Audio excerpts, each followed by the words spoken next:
Hey, what's up, AfterBuzzers? Welcome to another after show for FX's The Americans. Tonight we're breaking down Season 6, Episode 2, Tchaikovsky, right after this. You're tuning into the destination for TV superfan discussion, AfterBuzz TV. And now, let the buzz begin. Here we go, Talking Heads. I used to love the Talking Heads. I was a little kid in the 80s, and this all just brings me back to my childhood. I was really young in the 80s, but I remember like probably laying on a blanket listening to all this. You know what's so crazy is that I went on Spotify, and there's actually like playlist for The Americans. So if you want all this music, if you guys fan out like I do, you can check that out on Spotify. I don't know if it's official, if it's a fan, just like us. Exactly. But I appreciate it, so I want to spread the love onto everyone, you know? It was just a dope scene. I'm skipping ahead, but they're playing this song when they're in the airport and doing all the espionage and covert stuff. All right. Well, we're back again for another episode. I'm your host, Alina Vision, and I'm joined by my man right here, Al. Hey, everybody, I'm Al. You can find me at Jamaica House Doc, and it's a pleasure to be here with the lovely, intelligent Alina. Here we go. We got the squad. Thank you. That's the right. Squad up right here. We got you guys, too. So we're live right now on YouTube. If you're watching us, join in the chat. We got the chat roll going. Love to hear what you guys are thinking, saying. If you're not, feel free to leave comments. We love those. And yeah, let's hop right into it because as always, we got a lot to break down. Yeah, we do. So first off, I want to get your overall feeling and vibe of this episode. The episode, man. The Americans just never disappoints because they walk that fine line between making something that's historical entertaining, but also like they're really bringing into characters. It's really character driven is what I'm trying to say.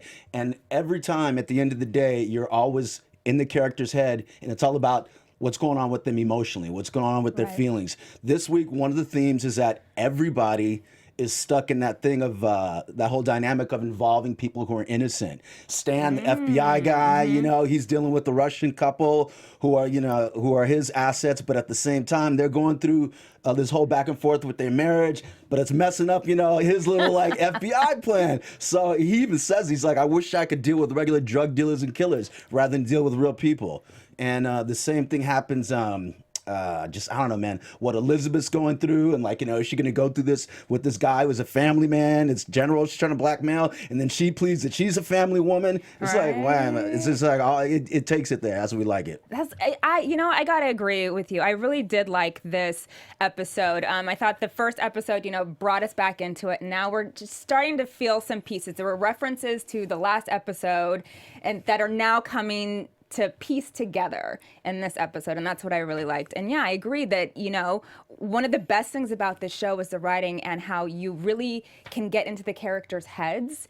And even though some of them aren't people we should be rooting for, like in a weird way, you kind of are rooting for them, because you just become so invested in the characters. And yeah, this episode definitely brought the heat again. Brought the heat. So, with that being said, make sure you guys stay tuned later on because we got some special segments coming up.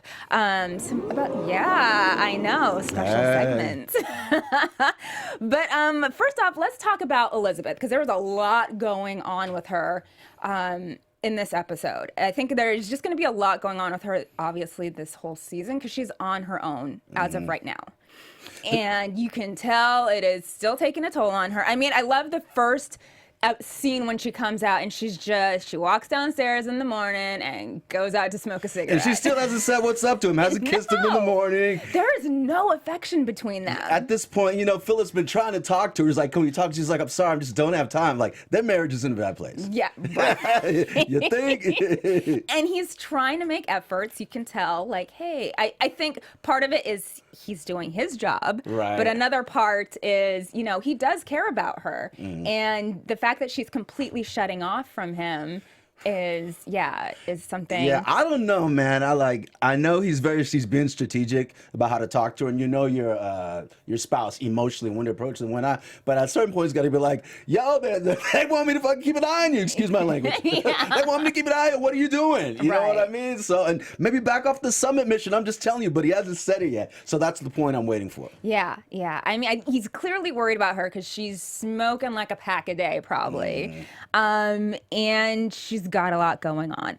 So we see a lot of her in different undercover actions in this. So her first one that we come across is apparently she works for the State Department. Right. And she meets a guy named McLeish. Yeah. And he's kind of, he gives her kind of some deets, like some details he's not supposed to be, and right? It's obvious, like, that this is just a cover for Elizabeth. She's probably never seen him. He's probably never seen her in the actual State Department. You know, she's just been able to make this connection, and this guy just based on, like, you know, coffee and lunch, he's just like blabbing away. Right. But yeah, I thought that was interesting.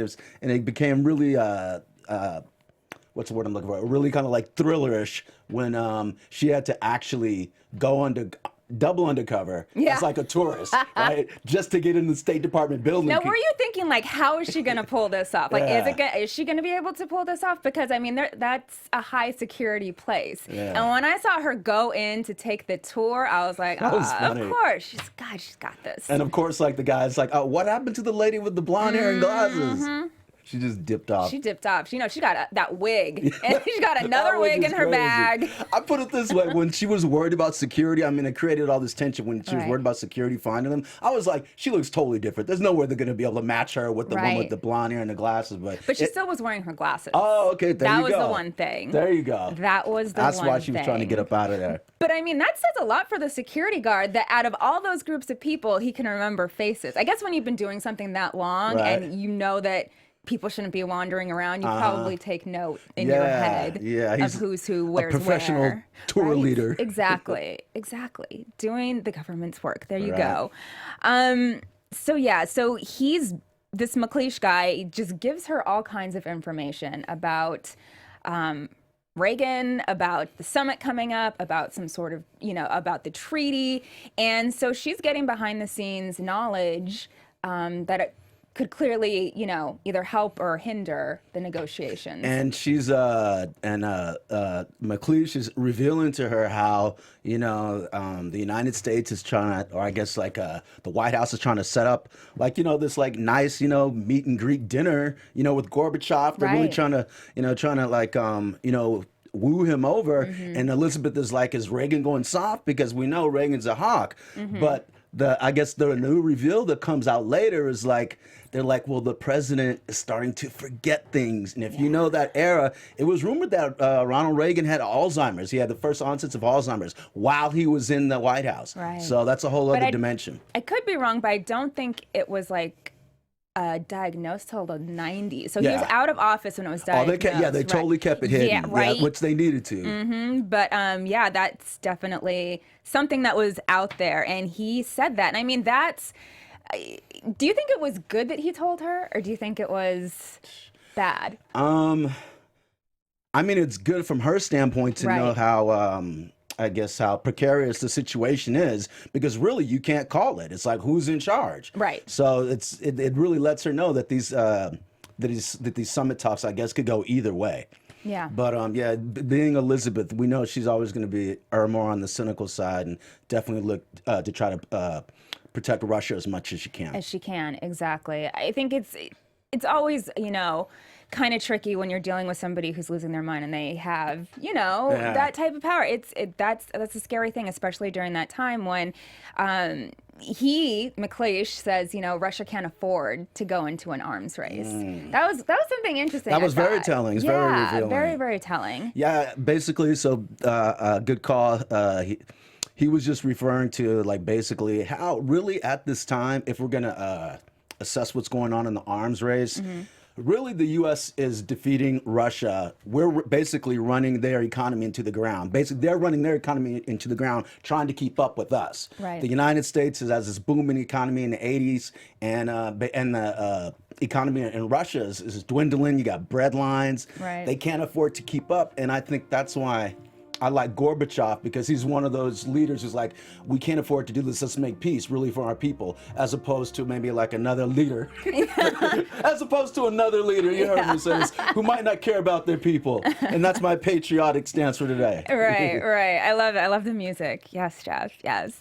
Yeah, I think that it was important, obviously, for them to come together and try, because, yeah, Russia could not afford to go on the way it was. And sometimes, you know, people don't want to change, and change is tough. yeah, it is. It can be. It definitely can be. Let's move on to talking about her second undercover op that we got going on. We're starting to figure out a little bit more about it. She's got the curly wig on. Right, She's got the Jerry Curl wig on, the Right. redhead Jerry Curl wig. Right. You know? And she's taking care of a sick woman who I would imagine has some sort of terminal illness. We find out that her husband's name is Glenn. And it's getting to the point with this woman's illness that she wants to end it. She's at that point where she's like, I don't want to suffer anymore. I just want to end it. Right. And Elizabeth happens to be in the room at that time. Did you think Elizabeth was a little bit pushy, though? She was like, oh, I can take care of that for you real quick. She's like, I know some people, so this is what you're going to need to do. I was like, slow down. Yeah. Oh, you want your wife taken out? We could do that. Yeah, real easy. Real easy. Yeah. She came in, and I mean, he didn't really flinch as much as I think I don't know. I mean, I can't imagine being in that position of having your loved one like that, you know? And maybe she knows, I think Elizabeth kind of knows that he's in that position of like, he'll listen. If you plant the seed, he'll listen. And actually, too, when Elizabeth went to kind of like comfort her, you could see she already blurted out like, you know what I want, this is what I want to do. So she's already had that in the back of her mind, too. But here's the ironic thing, too. While Elizabeth was saying, you know, maybe I can do this for you, I'm glad Claudia kind of put the brakes on her. It's like, yo, keep her alive until the summit's done. You know, we don't want the relationship and everything going rocky. So, but what does that say about who she is? Because I still don't really know. Yeah. Well, no, I just don't really know. Like, who is this woman? Why do we need to keep this woman alive? Why is Elizabeth there? Clearly, this woman's husband, Glenn, is of some sort of importance. Right. And of some sort of importance to the summit. My take on it is that exactly, and Glenn has information she needs. Right. She's over there photocopying all of his documents. But I'm of the opinion that if this guy's wife dies in the middle of this big summit negotiation, this guy may not even make it to the summit. He's like, my wife's, you know, she's having a funeral. I don't know what to do, and it could totally make him, I don't know, go sporadic. So I think another thing we see is that like, if you're somebody's handler, you want consistency. You want the mate to stay there alive, just like when Stan's handling the assets, the other Russian couple, Sophia and Ilya. Yeah. The worst thing for them right now is to separate, you know, go through a divorce, is because then once all those emotions get involved in the chaotic household, they won't be able to function and do what you need them to do covertly. Right. So yeah, it's like, but what's so foul is though, is like literally you have to manipulate people's marriages just to get what you want. Yep. You guys need to stay together even though you hate each other because I need something. Basically, we need to get what we need. Yeah, exactly. Exactly. So this is going to be interesting to see how this plays out, especially with these two characters, and see exactly how important Glenn is. I like the way that they're rolling this one out kind of slowly. They're rolling this storyline out kind of slowly, and I like that. Because it keeps you intrigued. And it's like, ooh, well, what is he? And what do you think is the whole art angle, too? Like, she's trying to make Elizabeth learn art. I know. I was like, maybe art would satisfy Elizabeth. I think she needs some, like, art therapy. I think she does. That's the thing. Okay, there's another. I think you nailed it right there. She's the least creative, artistic person on this entire show. She doesn't get music. You know, it's not a big deal to her. She doesn't get art. Oh, wait, she got Tchaikovsky. Did she get Tchaikovsky? Yeah. Did she like it? She said she liked it. Oh, okay. All right. Well, then maybe it's just the visual visual arts where That's she's it, though. limited. Yeah, that's but, it. yeah. So and honestly, I thought a couple of those paintings looked like her. Even last week, I thought Little bit. she was painting Elizabeth. So I think she was. I think she was Yeah. painting her when she was sleeping and all of that. But So- it was interesting to see Elizabeth just be like, I don't know what Clueless. I'm doing. Like, and she's like, just paint the dark. And it was nice to see that character just kind of take control of Elizabeth, sit down, grab that thing. Yeah. You're going to start, because drawing. Elizabeth usually taking control of everybody else, so it Right. was a nice that was a nice flip. Nice flip for sure. You know what else is fun?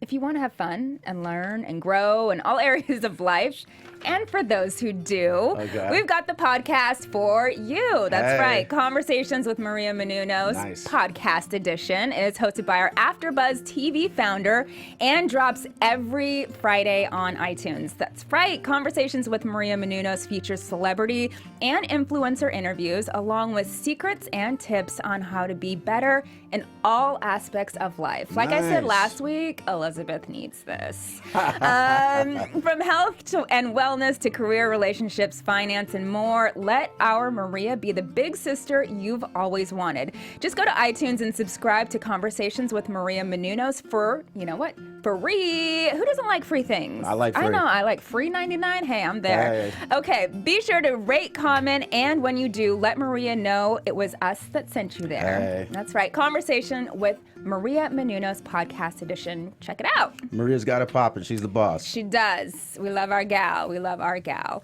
All right, let's get back to talking about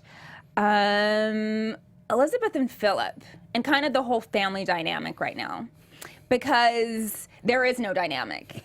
Basically, or lack thereof, Lack right? thereof. Everyone's doing their different thing. We finally see Henry. Right. So we, I guess, figure out that We Henry get a went call off to from Henry right. in boarding school. Yeah, he's in boarding school. He got to go. Yeah, exactly. So that's a Yeah. big jump because Philip, before then, he was trying to like prohibit him from doing it, but he's Right. there now. So Yeah, he's there. I mean, they're still in America, so they're still in yeah. America. Yeah. No kids at the house. I mean, you would think that this would be a great time for Philip and Elizabeth. The Yeah. nest is empty. Right. But how hard does Elizabeth have it? Because like Paige is already asking her about sex as a weapon. She's like, so basically, do I have to screw a couple of guys to get some information? How do you do that, Yeah, Mom? how do you do that, Mom? Little does she know. And Elizabeth does it all the time, but you can tell she doesn't want that for like her daughter. all the time. Yeah. That was She lied about Elizabeth lied about a few things to family members this episode. Yeah. That was one of them. She lied by saying, oh, she never heard. Where'd you hear this? She doesn't do that. She went on to explain, sometimes some people might for certain reasons. But then she also lied to Philip when he came and asked her about, do you want to talk to me about what you're doing? And then she said, oh, Paige just messed up, which is true. But Right. she said messed up on a name. Yeah. She just threw out some Yeah. like deflection thing because she didn't want to Exactly. talk about the real. Okay, which leads me to Elizabeth.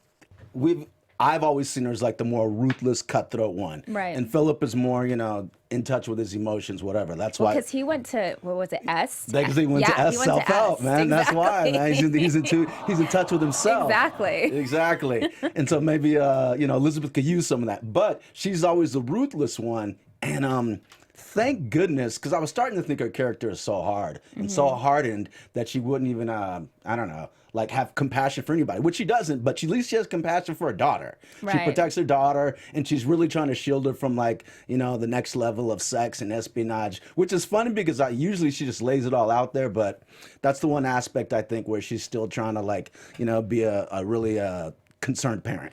Right. I think, she wants a better life for Paige, which is all kind of, I don't know, a little bit of a weird situation because she pulled Paige into this life, right? Yeah. Paige is, for all intents and purposes, an American.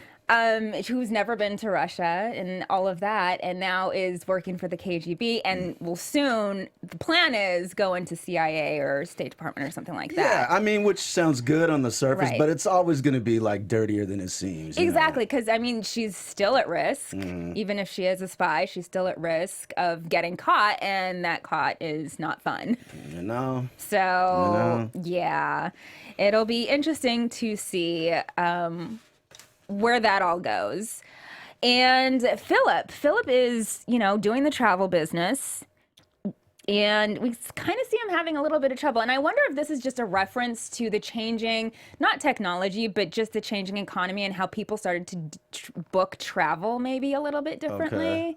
Okay. Because he said, or his client went to a budget agency. And I wonder if in that time frame of the 80s, people were starting to do the more budget friendly. It's funny, man. I would think people will always be trying to do the budget. I know, but interesting Save that thing. coin. Yeah. Along those notes, well, just the fact that the show chose to reveal that beat.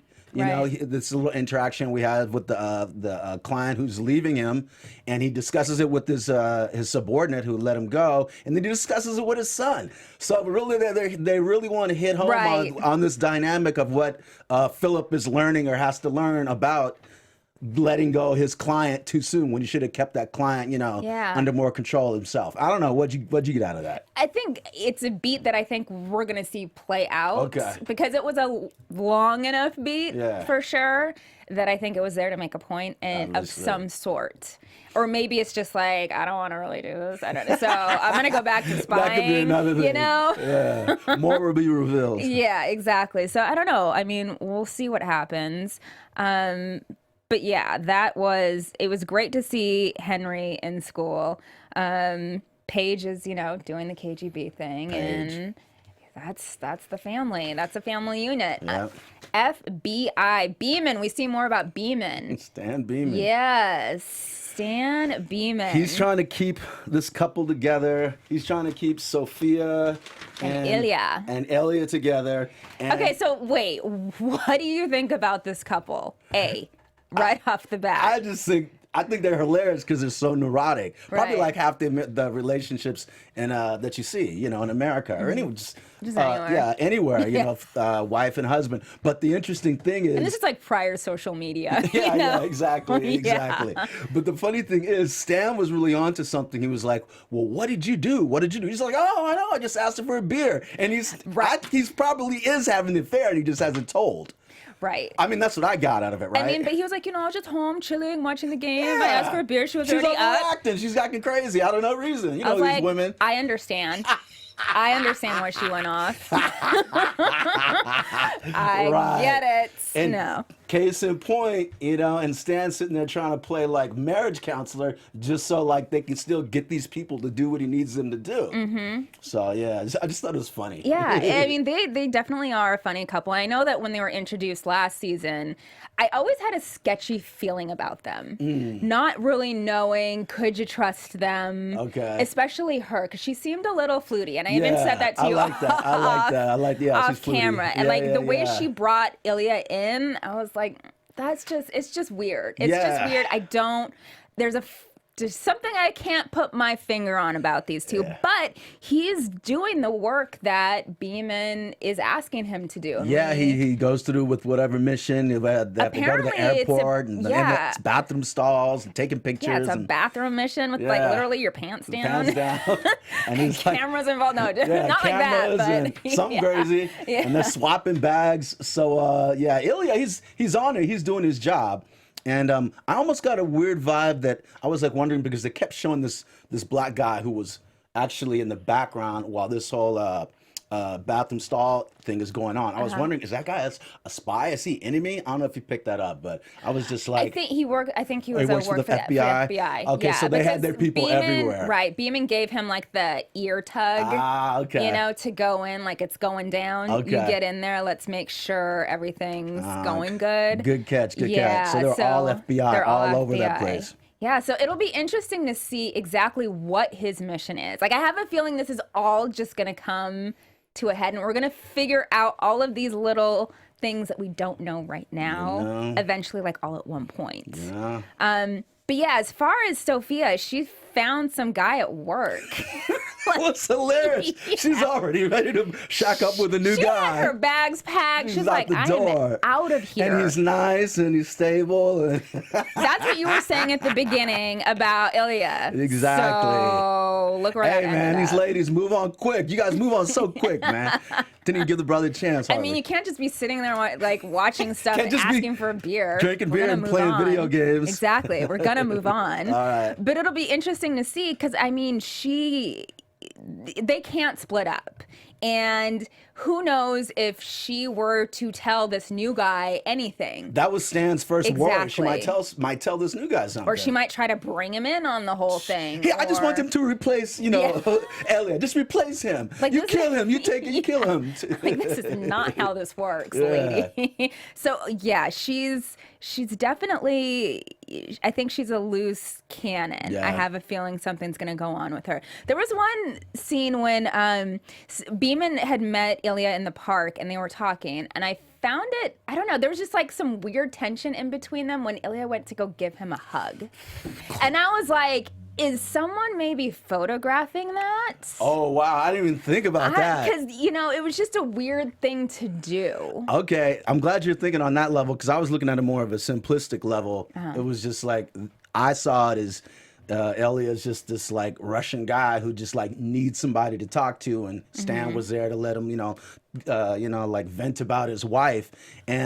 But I will say, upon Stan's reaction, that's when I knew the moment he was like, okay, I hate doing this to people who are like civilians, the normal people. Right. Because this guy's already like, feeling attached to me. And I don't want to see anything bad happen to this guy and his wife, which probably is going to happen anyway. But, Right. Anyway, but that's what I got of it. But maybe somebody photoed them from a distance, who knows? I don't. Yeah, it just seemed like an odd beat, and just to see Beeman's reaction was like, I don't really want to be doing this, and I probably shouldn't have done that. And that could come to bite Okay, me. so let me see if we pull this thread a little further. Are you saying that Elia is possibly a double agent and maybe somebody's scoping him out and he's like identifying Stan? Like, He this is could the Fed? be here, and here's the thing, because if you remember, Dennis said that Teacup, which is Ilya's code name, called on the op line. So it wasn't like Beeman was the one who called him for the meeting. So he could have had somebody, around there to be able to take pictures or identify Good or catch. whatever. I know. Let me tell you, Liz. That's a good tinfoil hat theory right there. That's my theory. Yeah, that's a good one. We'll see if that plays out, but I just kind of get that. I get that that vibe from him for sure. Let's see. Is there anything else I missed? Do we want to talk about Elizabeth's meeting in the park? Oh my God! Yes. With that general? Yes. Oh my goodness. How can I forget that? The general. That is her other. That's the one other undercover thing she's doing. Correct. That's right. This is huge. Thank you for reminding me. My notes are all over the place. Yeah. So Claudia tells her that. She's got to pick up these lithium-based radiation sensors. Dang, good call. Right? From this general who they've ran in the past. And these sensors detect nuclear blasts. Right. Like pretty much instantaneously, like right after they happen. Right. And the Americans, us, have 300. They just need one. So they need the technology, I guess. And side note, just the fact that one of the dynamics I think that keeps coming up is that there's this whole need to, all right, well, to make things even. Like, okay, if the U.S. is winning an arms race, just the Russians just want one little edge, so they can still keep up. And they were doing the same thing last time. They were implying that Gorbachev actually wanted to give them, this whole weapon system in exchange for Star Wars. Like, you give me what you have, I'll give you what I have, so we'll keep things even. That's just crazy. It's crazy. Yeah. It is so crazy, and the whole arms race is crazy. And so she meets the general. He is not happy to see her. Oh, man. He's just like, you look like you saw a ghost from the past, which literally he did. And she tells him, you have to get this for me. He says, no, especially after the second meeting. He said, no, I'm not going to do it. I know what you guys have on me. I gotta give it to him. He sacked up, man. He did. He because he knew that what he did in the first place was wrong. And they were gonna. As much as she said, "Okay, this is the last time," it will never be the last time. They're gonna keep milking him forever. Yeah. I mean, she made the point that you'll go off and retire pretty soon because he was around retirement age, and we'll never have to come back to you again. But still, it's like I think for somebody like that, if they've realized that what they did was wrong and they're really patriotic and whatnot, then they'll just be like, no, I'm not gonna. I had more respect for him, Yeah. and it's so funny what I love about the show.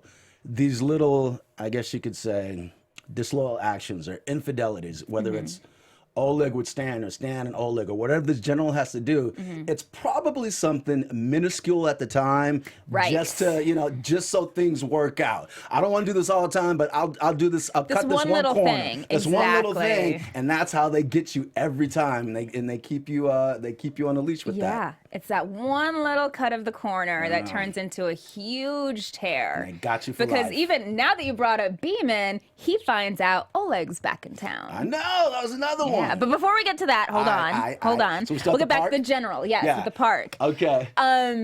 Paige is with her too. That's right. She's running these missions with Paige. I think is kind of lookout for the most part. Yeah, she's like lookout, back up. Yeah, exactly. And third meeting, he brings a gun. He's like, this is not going to go down. This is not going to go down. And she does the whole, I'm a mother. Oh my goodness. Kids. But she was so believable. She's convincing. She's very convincing. She's convincing because we know it's true. And they say okay, guess what? When you're undercover, part of your, I guess your persona should be part of your real life, something that you already remember so you can feel it. Right. Yeah, but I mean, it's just like, as soon as she went into that, I was like, she's still so ruthless too. And then she got her like squat legs on, tackled him. Bam. And ended up blowing his face off with her face right behind. That was a close call. That was crazy. And then if we could replay that too, tell me what you think. The way I interpret, they're tussling for the gun, right?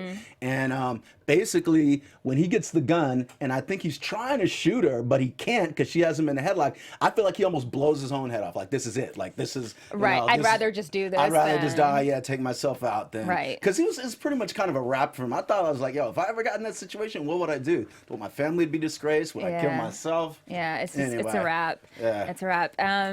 So I wonder. Yeah, 2 gunshots ring out. He's dead. Paige leaves her car. So if they're in a park where there's a lot, not a lot of people, but maybe somebody around, they could have seen her leave. They could have, Right. So there could be some loose ends. See, Paige is just one big loose end. She's new, new. She's so green. She's going to the library where it's in town and she's reading espionage books. Mom, I'm reading up on how to be a spy. Oh, Lord. Yeah. She's like, go out of town, honey. Right. Go out Poor Paige. of town. Oh, can I jump in with This is too early to talk about news, like the Americans FX news about this series. Oh, we're going to get to that. We're going to get to that. Talk about Paige. We're going to get to that segment in a couple of minutes, actually. But yeah, Beeman and Oleg. Oleg is back in town. Oleg is back. And you could see that Beeman's face was like, oh, is this going to come back to haunt? What is he doing here? And is this going to come back to haunt me? Yeah, I mean, obviously he doesn't know that Oleg was actually there to communicate with Philip, you know? But I don't want to see anything happen to Oleg because he was one of those people who was totally out with his family, but they drew him back for this one last mission. Yeah. And Stan and his partner are trying to figure out if he's really here for a mission or is he just really here diplomatically. They know. Well, I'm definitely going to keep an eye on him. But I like how he covered his tracks. So Oleg, like, I'm going to the meeting for the transportation and whatever. Yeah, I'm like, that's a little bit too far from what you did before. Yeah. They're gonna keep an eye on him. Yeah, for sure. All right, let's get into our special segment. Hey. Hey. So we are doing Cold War flashbacks. That's right. So every week we're going to highlight some spies, probably who got caught right. from the Cold War. And this week, and as an anecdote, not just spies too, but spies or any other type of Cold War flashback. There we Anything go. that fits in the bigger picture. But we're starting off with spies. Thank you very much. Okay, well, The Cold War is often considered the golden age of espionage, a time when the United States and Soviet Union, along with the respective allies, used all available tools to uncover each other's secrets. So we're going to talk about the Rosenbergs. Oh, yes. These are famous. The Rosenbergs are very famous spies. I'll give you their background. They were married in 1939, New York City residents, and they allegedly had a spy ring that passed military secrets to the Soviets. The scheme got underway sometime after 1940 when Julius became a civil engineer with the U.S. Army Signal Corps. He was dismissed in 1945 once the military learned of his communist sympathies. And basically, they basically get executed if we skip to the end of the story. Yeah. But, just the Rosenbergs are a really famous couple. Wasn't it his brother that ratted him out? Really? Yeah. Let's see. The two were sent to the electric chair. Actually, meanwhile, other Rosenberg recruits purportedly delivered thousands of pages on documents detailing. Yeah, that would be interesting. I want to look up the brother angle too, but they were like not the modern day, but the real Elizabeth and Philip. All right. Yeah. Passing secrets and whatnot. So. And by the way, that comes to us via the link you sent me via history.com. Yeah. So check it out. Check them out if you want to read up more about some spies during the Cold War. And now we're going to go to news about this show. That's right. Special Americans news. Yeah. I don't know if you have the graphic in there, Jeff, but there's this one photo that's basically the two female lead characters, Elizabeth and her daughter. But I can tell you guys about it. Did you know about the hate that was out there for Paige? I didn't know. Apparently, the hate is big on the internet. And actually, I kind of remember because last season, we were starting to see a lot of comments of people like, oh, just get rid of her. She's annoying. Get rid of her. I don't know. I will say this. Her character, is kind of annoying in the beginning because she's like this prissy good girl. She's a church girl. But yet, she has this like big old nosy Snoopy side, when she's like trying to find out what's going on with her parents. She eventually figures out, that there were spies. Here's the other thing too, which I didn't like. I hated the fact that she actually snitched on him to the pastor. Right. She told the pastor, there we go. There's a picture of the Rosenbergs. And then we got Paige and next to them we have Paige and Elizabeth. Yeah. So a lot of people, I guess, were kind of hating on Paige and they wanted to see her go. So apparently that's why they basically brought her full in to the KGB training, because they wanted to see like, okay, instead of being kind of like in the, I guess like the waffly middle, let's make her like more assertive and let's give her full on jump in with both feet. Wow. See, I always thought that Paige was an interesting character and I liked her. I see what you're saying about like, I was mad when she, snitched on her parents, even though I'm like, okay, well, they're Russian spies. But I think it's interesting because she's an American kid who's going into the KGB for a country that she doesn't know. She's never been to. It's not the culture she was raised in. So I think it's an interesting take. And I've always liked her, and I liked watching her journey of becoming that way. But I mean, and she was going through her odd teenage years, Her awkward teenage years. Exactly. No, I do like the fact that like she's kind of toughened up and kind of embraced her role as a spy. But I'm like we always talk about, I'm still sad that Elizabeth brought her into that, but that's a whole other thing. Yeah. All right. Should we get into predictions? Let's get into predictions. Let's do it. Your AfterBuzz TV predictions. All right. I'm gonna let you go first. Okay. Yeah. Okay, I'll do it myself. Oh, here we go. There's the drop. We're just waiting for the drop. Okay, couple of predictions. With Elia and Sophia, I think one of them's going to end up dead, and I think it's going to be, well, I don't know why I think Elia's going to go, but I just think there's going to be casualties in that relationship. Yeah, who knows? And while he kept up with his mission, I don't know. There's something about it that makes me think, he's going to be a loose end that they're going to have to cut.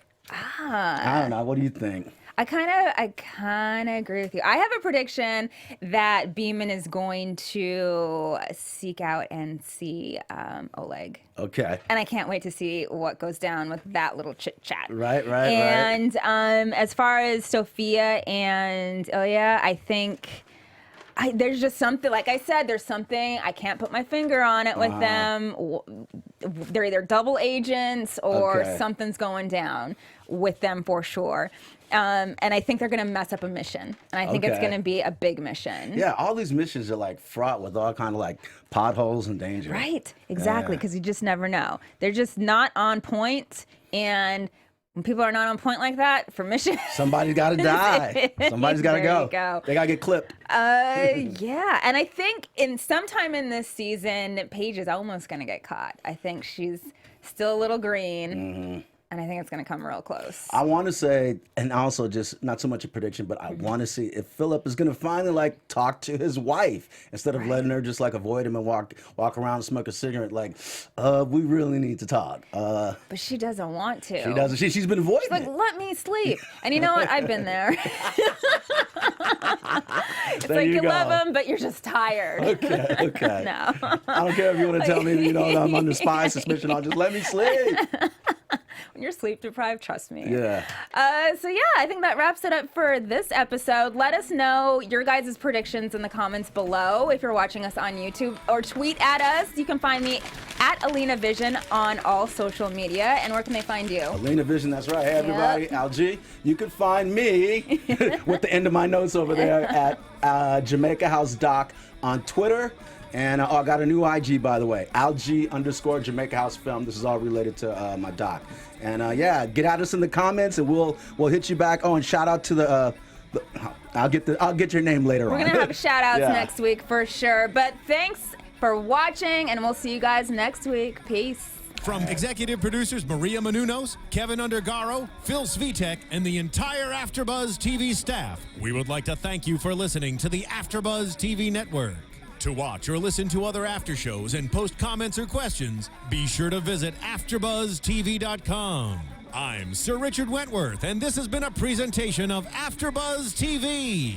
Buzz you later. Shout out to No Jack York. That's in the chat. Expressed herein are those of the hosts only and do not necessarily reflect the views of AfterBuzz TV or its owners or principals.